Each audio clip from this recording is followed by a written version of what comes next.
I'm Jeremy from Esquire. We're down here at Momentum where Tarek Malik's got a Rolex special night on, and it's been brought to you by Tarek and Eric Koo. Eric, hi, how are you? You've come in from Berkeley, Northern California. Tell us first what it is that you do.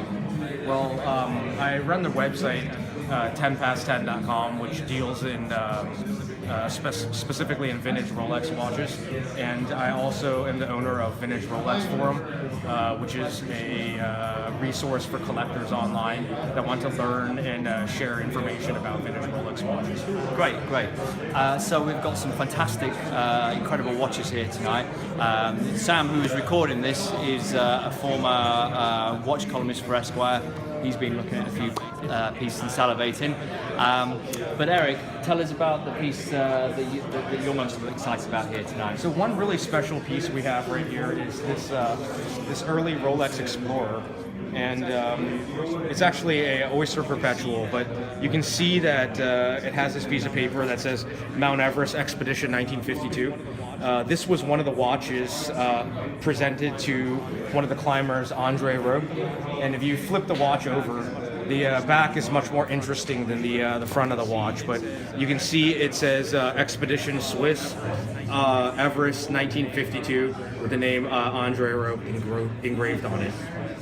This was the expedition immediately preceding the 53 climb that Edmund Hillary was on, where they got to the summit. This one, they stopped short a couple hundred meters, if I recall, because of inclement weather, and were not able to finish the journey. It was a Swiss-based team. They were all given Rolexes for the climb. Tenzing was part of that too. And it's very interesting because this watch comes with a signed piece of stationery from the climb, and you can see that it was done at Base Camp 4 at 6,700 meters on the 10th of May 1952, and it's signed by the entire climbing team. So for me, I'm particularly interested in watches that have a lot of history in them, and I think this is like the perfect genesis of what Rolex is about exploration, and specifically one of their biggest achievements was the climb of Everest in '53, and this is a direct link to that. Wow. I've got to ask you, Eric. Everyone's thinking it. Is this watch for sale? It is for sale. Yeah. And yeah. What would it cost me? It will cost you. Give me a deal. Give you a deal. Are you ready to buy right now? Today only. Today only. $75,000 US. Really? Yes. I'm really surprised about that. Yeah. That's an incredible piece of history. It's a very special piece of history. These watches have come up for sale a couple times at auction. The prices have been quite high, and this is a great bargain for somebody. So wow.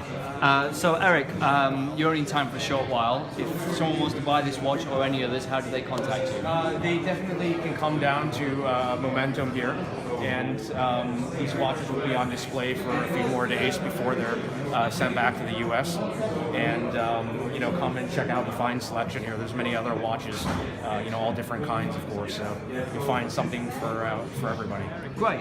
And Eric, as the cameraman, can we ask what you're wearing tonight on your wrist? Yes, question, I'm wearing an early Submariner 5513 with a gilt underline dial on a nice distressed alligator strap. Beautiful. You approve, Sam? Very much so. Okay. Very much so. Sam, what are you wearing tonight? 16750 from the mid-80s, because I've not got a budget to sort of spend $75,000. So yeah, my focus is mid-80s. Okay, great. Okay, thank you, Sam, for filming this. Thank you, Eric Koo. Bye-bye. And thanks to Tarek from Momentum. I'm Jeremy from Esquire. Speak soon.